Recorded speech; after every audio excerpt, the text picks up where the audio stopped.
Intermediate విద్యారంగంలో అగ్రగామి మన NSR impulse education institution. IIT, JEE అయినా, నీట్ అయినా తిరుగులేని విద్యా సంస్థ NSR impulse. Okay, very good morning. So we are discussing about thermal expansion of solids.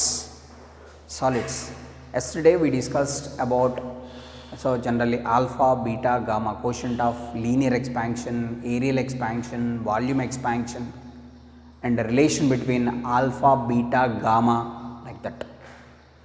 All these we discussed. Now how the density varies with the temperature. Density of the solids varies with the temperature. What is meant by density? First of all, we know density is nothing but mass by volume. So density is nothing but mass by volume. Density is mass by volume. So this, how this density varies with the temperature in case of solids, that we have to discuss right now. That is very, very important. So now density, generally it is denoted with rho, mass by volume, or we can denote it with d, depending on the situation. In that situation, that is density. Density we can represent with rho or d, anything, no problem. So variation of density with the temperature. See here.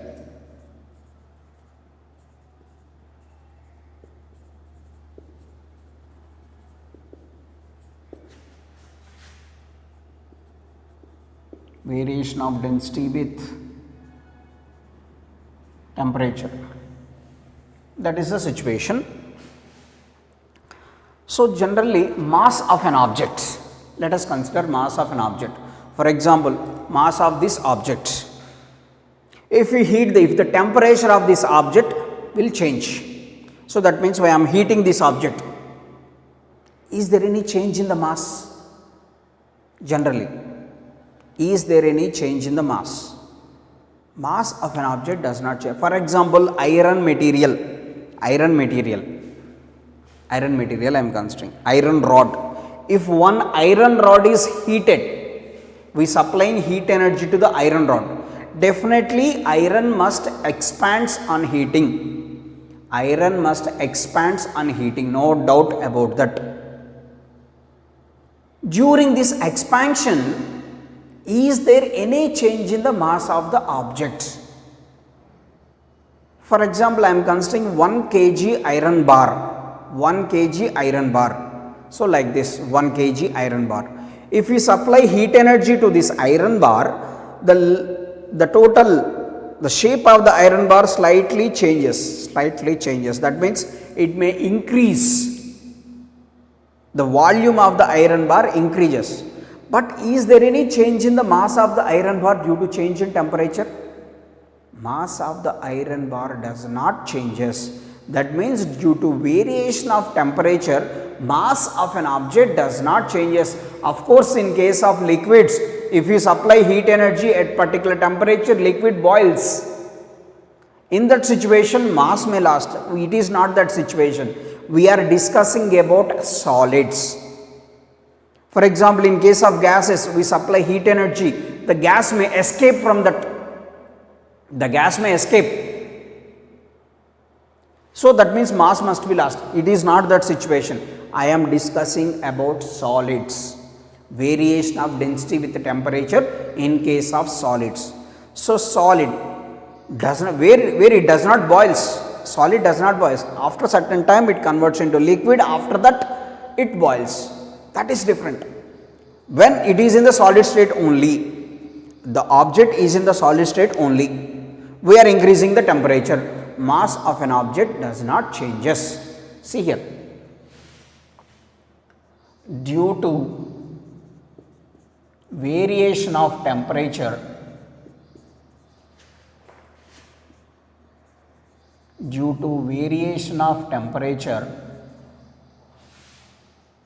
mass of an object,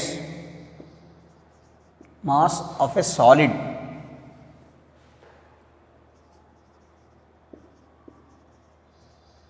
does not changes due to variation of temperature, mass of the solid does not changes. So that is, then mass can be written as volume into density.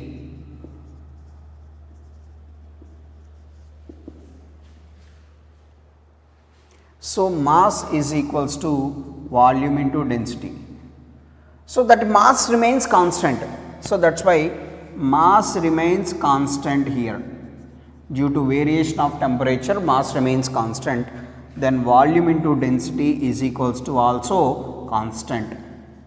Volume into density also remains constant. So from this we can write V1 D1 is equals to V2 D2. V1 D1 is equals to V2 D2. So this is the situation. V1 D1 is equals to V2 D2. Now here let V1 comma D1 are volume and volume and density at temperature T1 degree Celsius. V1 and D1 are the volume and density at temperature T1 degree Celsius. And here V2 D2 are volume and density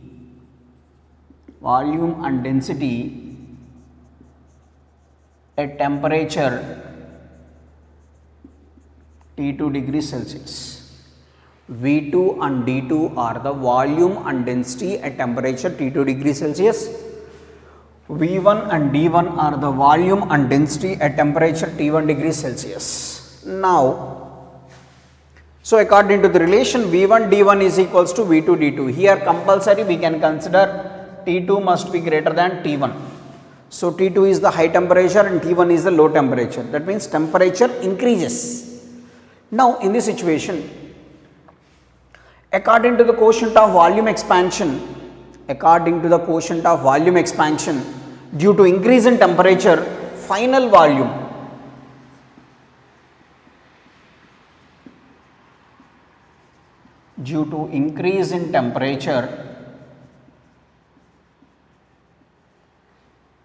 volume must increase.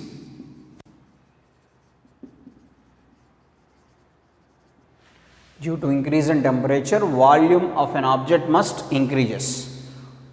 So how the volume of an object increases? According to that relation, gamma is equals to V2 minus V1 by V1 into T2 minus T1 per degree Celsius. Yesterday we discussed quotient of volume expansion. So from this we write V2 is equals to V1 into 1 plus gamma into T2 minus T1. V2 is equals to V1 into 1 plus gamma into T2 minus T1. This is the final volume of an object. Due to increase in temperature, volume changes. That's why the final volume V2 is equals to V1 into 1 plus gamma into T2 minus T1. V2 is equals to V1 into 1 plus gamma into T2 minus T1. This is the concept. So now here we got the situation.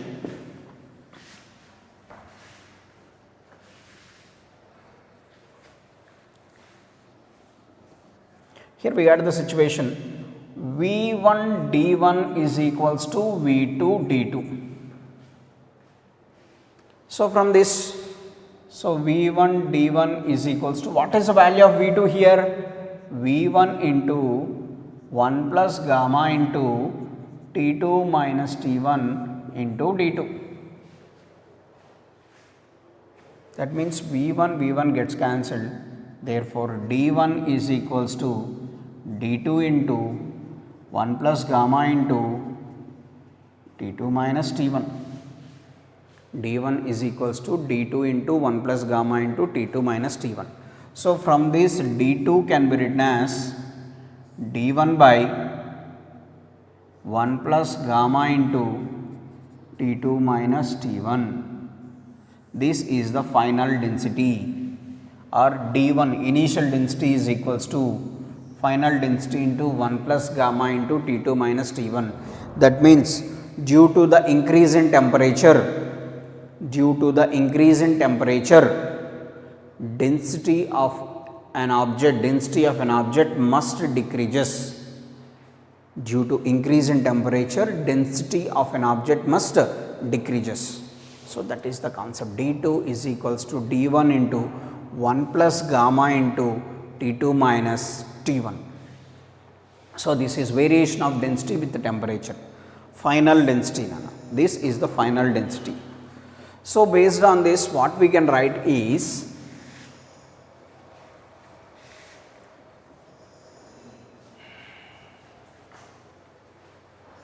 so generally due to increase in temperature, volume increases. Due to increase in temperature, volume increases. But due to increase in temperature, density decreases. Because mass remains constant now. Mass does not changes. That means volume into density remains constant. So that's why volume is inversely proportional to density. Volume is inversely proportional to density. If volume is more, density is less. Density is more, volume is less.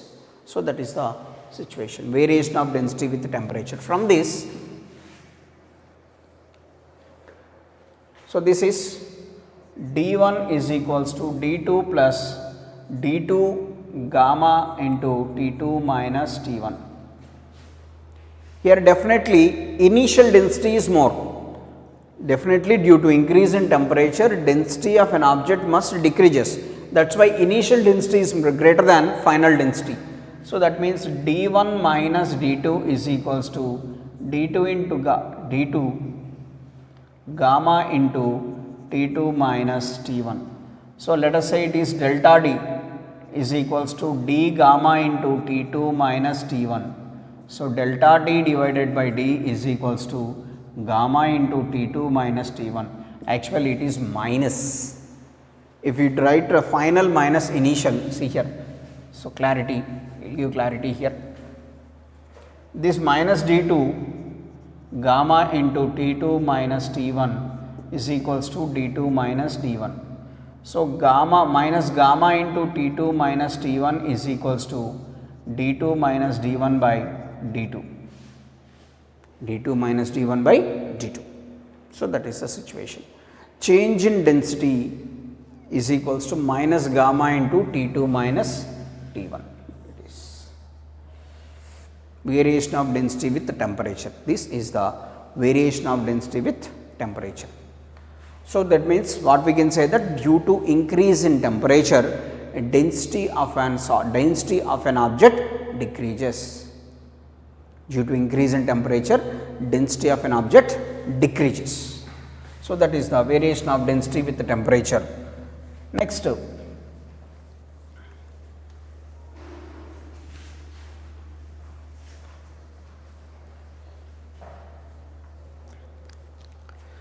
come to the applications of expansion of solids.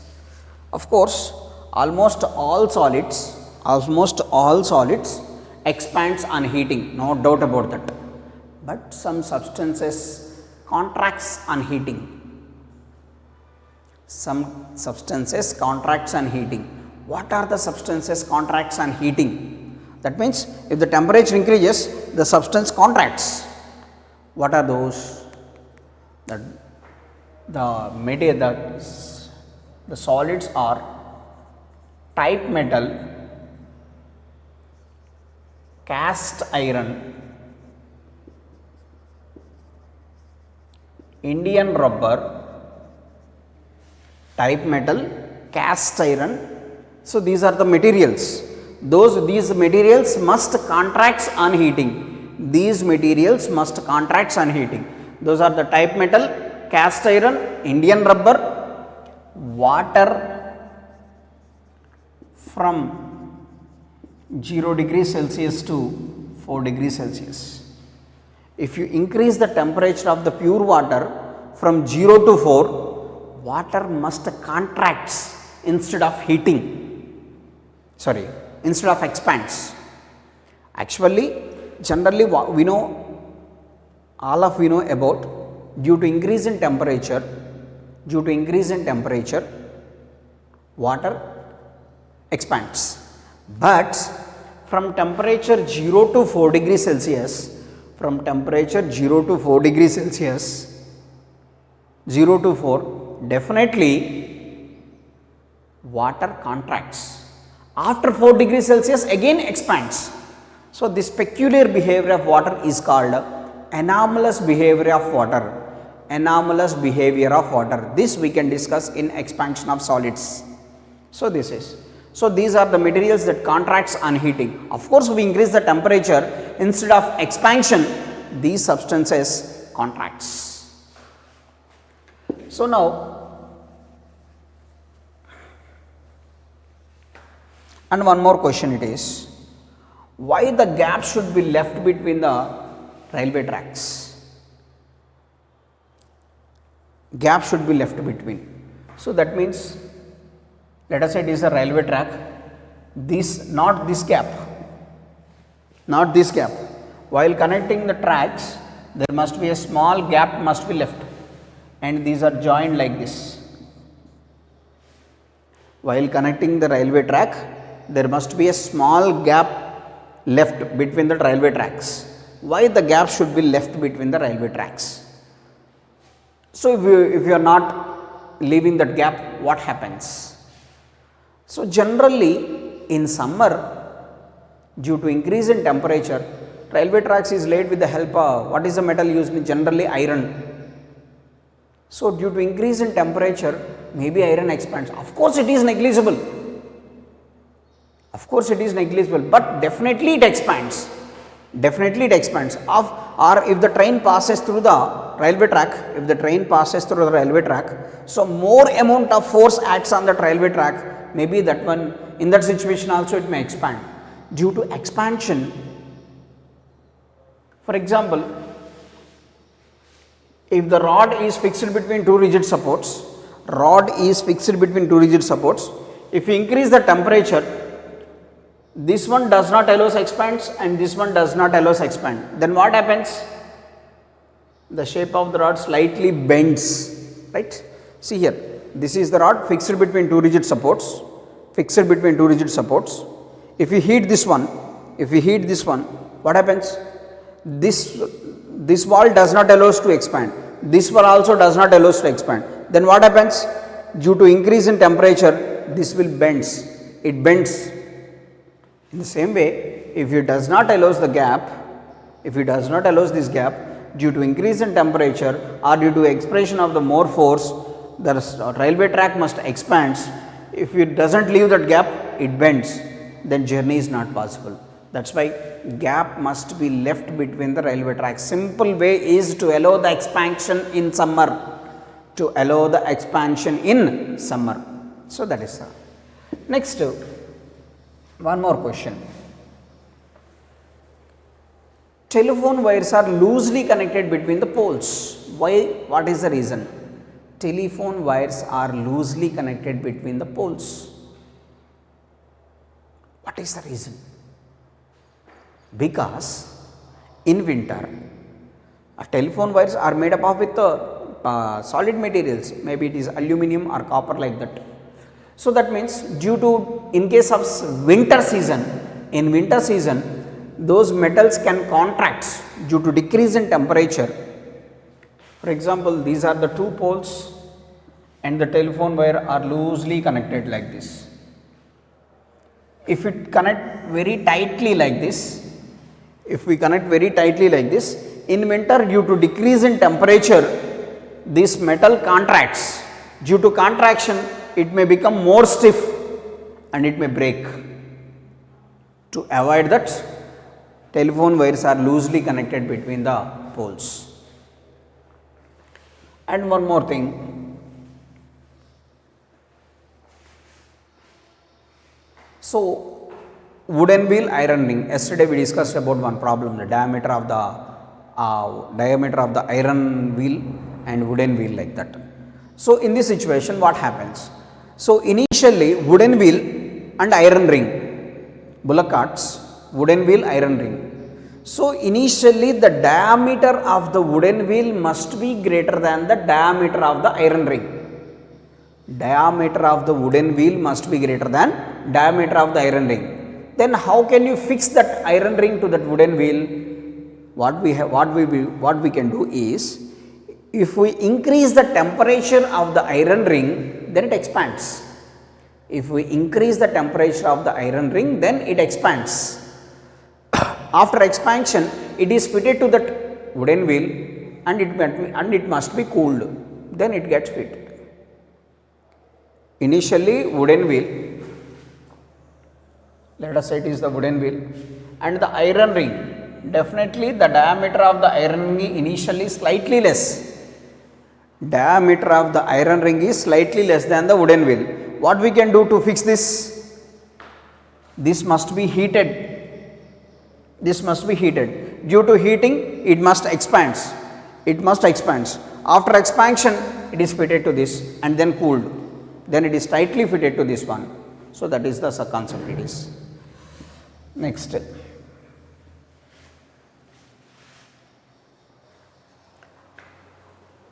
So for example, hot glass chimney. Hot glass chimney. Hot glass chimney means hot glass chimney. Chimney glass. Chimney glass means in olden days it is called lamp, kerosene lamps. Kerosene lamp having one glass chimney like this. So after using certain time, the glass, due to heat energy, the glass gets heated. If you pour small water drops on that, what happens? The glass chimney may break. What is the reason? Best example.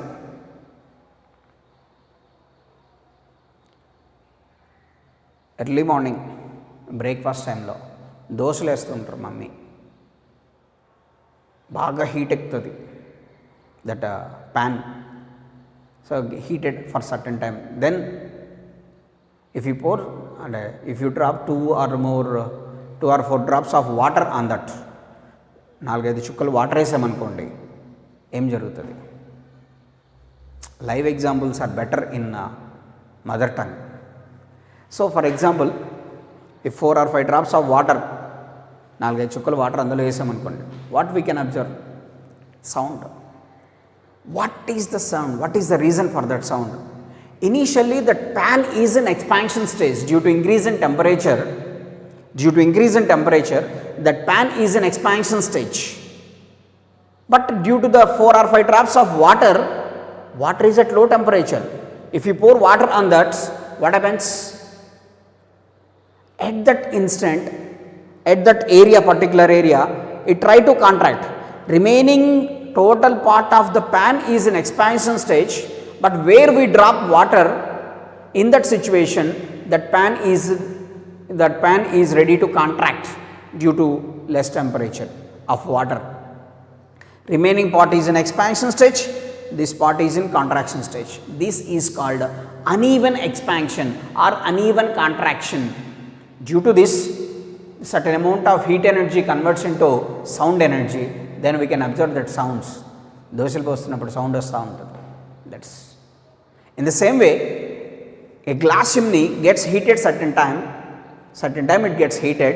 If you pour certain amount of water on that or small droplets of water, then it may break, or we can observe certain sound like that. It may breaks, or we can observe sounds. That is also due to uneven expansion. Remaining part of all the chimney is in expansion stage, but where we pour water drops, in that part it is in contraction stage. Remaining total part is in expansion, but small part is in contraction. This is uneven expansion. Due to that, the glass may break. So that is the situation. And one more thing is, if the glass will break, how can you, so mirror for example, daily using mirror, if the mirror can break, what we can do? We can buy new mirror. Why don't we fuse that mirror? That means why don't we attach those mirror parts? To attach two mirror parts, what is the material used is platinum. Platinum is used to attach mirror parts because quotient of linear expansion of the glass and mirror is same. Quotient of linear expansion of that glass and platinum is same. That means to fuse glass plates, we can use platinum.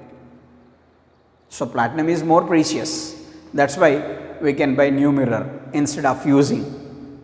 So that is the, because the quotient alpha is same for platinum and glass.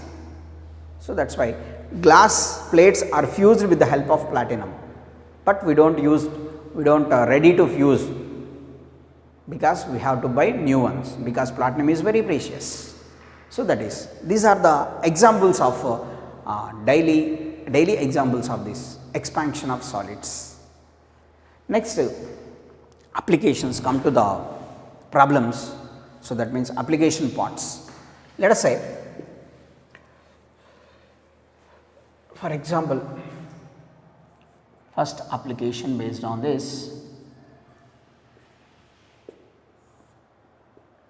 For example, I am considering two rods. Let us say it is L1 and let us say it is L2.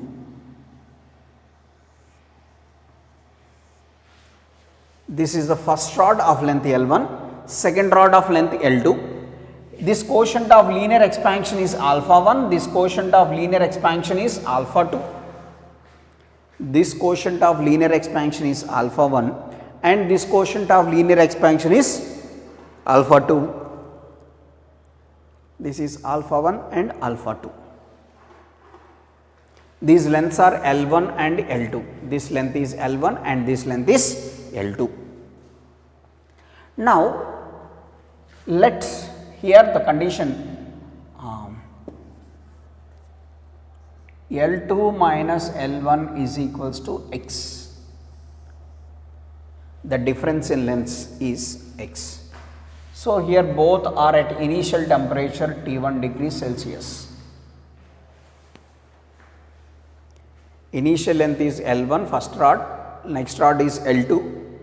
First rod is made up of with material alpha 1, quotient of linear expansion. Second rod is made up of with quotient of linear expansion alpha 2. This is L1 and L2. And the condition is L2 minus L1 is equals to x. Here the condition is the difference in lengths,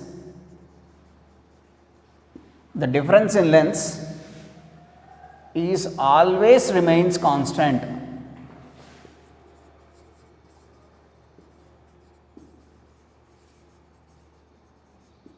This is the question. This is the condition. The difference in lengths is always remains constant. Difference in lengths always remains constant. What is the meaning of that? So, L2 minus L1 is equals to x. That x value always remains constant. X value always remains constant. How it is possible? So, x value remains constant means initially both are at the temperature T1. If the temperature increases, both must be raised to the same temperature. Initially both are at temperature, let us say 10 degrees Celsius. If the temperature rises 15, 20, 30, 40, 50 like that, due to increase in temperature, whatever is the increase in temperature, the difference in lengths L2 minus L1 always remains constant. For example, if L1 is equals to 2 meters, if L2 is equals to 4 meters, L2 minus L1 is equals to 2 meters. So, the difference in lengths is 2 meters, that always remains constant. Whatever is the increase in temperature, the difference in lengths always remains constant. Difference in lengths always remains constant. That is the condition. When this condition is possible, that is the question here. When this condition is possible, that is the question. See here, when this condition is possible, the difference in length remains constant whatever is the increase in temperature. Whatever is the temperature, whatever is the increase in temperature. So this is the concept. When this situation is possible, how can we solve this question? When this condition, here it is L1, L2. L1 is 2 ankundi, L2 is, let us say L1 is 2, L2 is 4. What is the difference? 2. The 2 remains constant. Whatever is the increase in temperature, temperature increases to 10, 20, 30, 40, 50, 1000, 2000, whatever it is. But difference in length, the 2 value remains constant. When this condition is possible, when this condition is possible, the condition is possible if the linear expansion of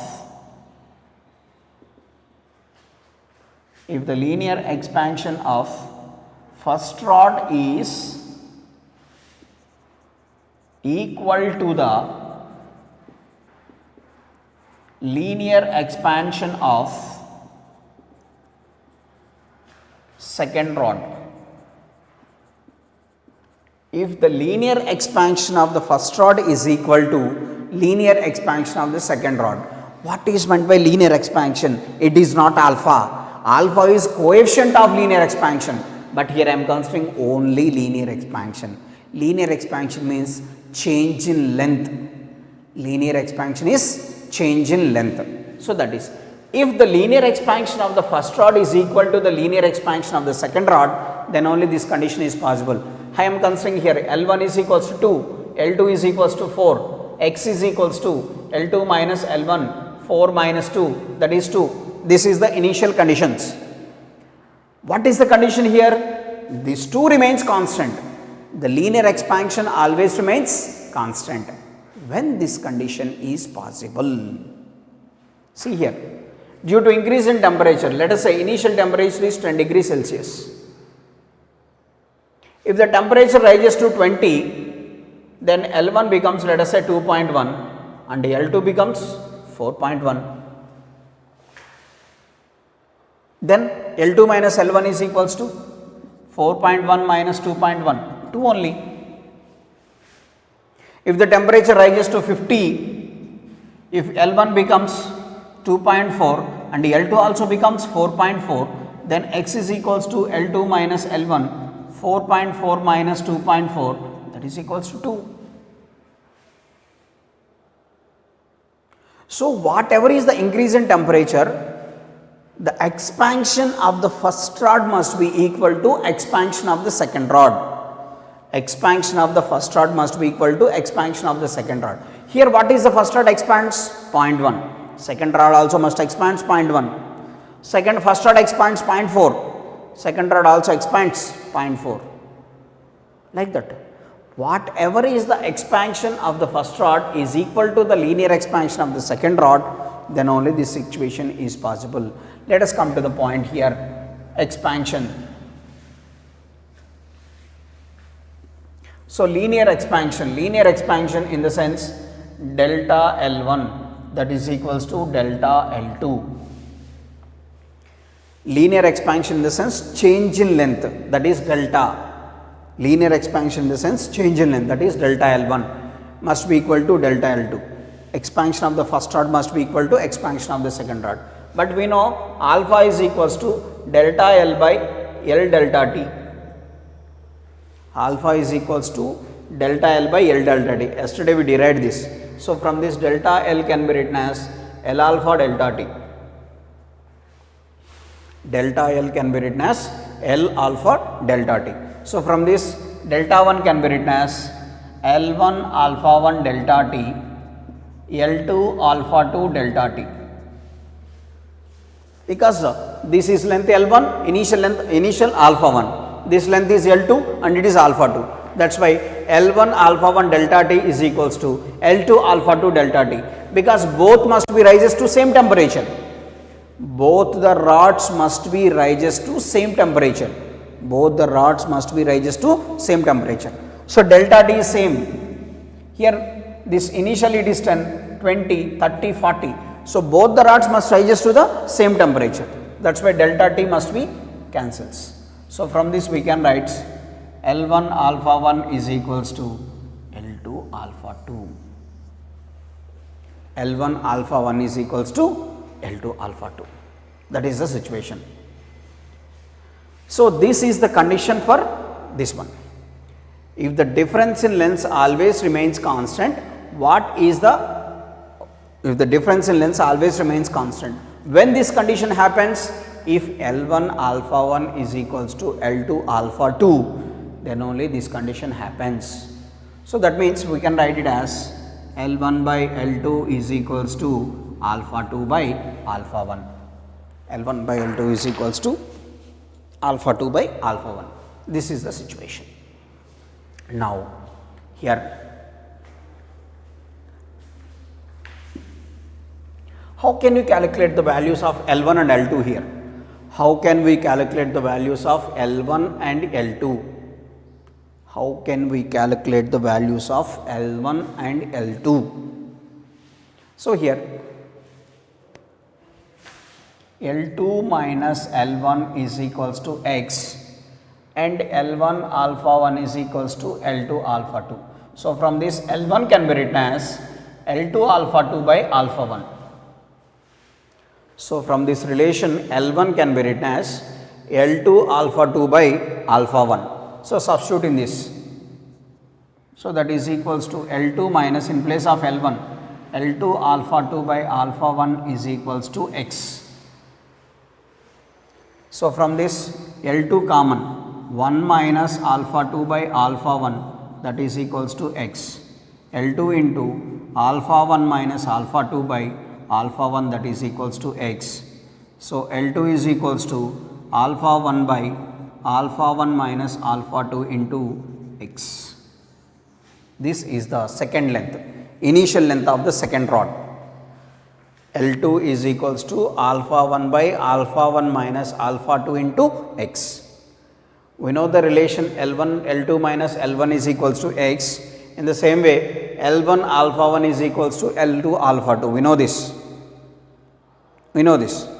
Now we can write it as, in place of L1 we can substitute this one. So L2 minus L2 into alpha 2 by alpha 1 equals to X. L2 common, 1 minus alpha 2 by alpha 1. So that is L2 is equals to alpha 1 by alpha 1 minus alpha 2 into X. So that is the situation here. Then how can you calculate L1?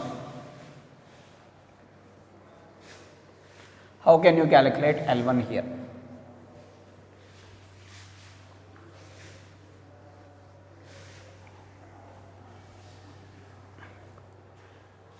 Here again, L2 minus L1 is equals to X, L1 alpha 1 is equals to L2 alpha 2. So in place of L2, L1 by alpha 1 by alpha 2 is equals to L2. L1 alpha 1 by alpha 2 is equals to L2. Substitute the value of L2 here. So from this L2, L1 alpha 1 by alpha 2 minus L1 is equals to X. L1 common, alpha 1 by alpha 2 minus 1 is equals to X. So L1 into alpha 1 minus alpha 2 by alpha 2 is equals to X. So L1 is equals to X alpha 2 by alpha 1 minus alpha 2. This is the length of the first rod. This is the length of the second rod, and this is the length of the first rod. This is the way to calculate the initial lengths. What is, if you know the difference in lengths only, if you know the difference in lengths, what is X here? X is the difference in lengths, and alpha 1 and alpha 2 are the quotient of linear expansions of those two materials. If you know the alpha values and X, we can calculate the values of L1 and L2. We can calculate the values of L1 and L2. This is the concept. So the condition is, when we can use these concepts, the difference in lengths always remains constant at all temperatures. difference in length always remains constant at all temperatures, then this concept we can use.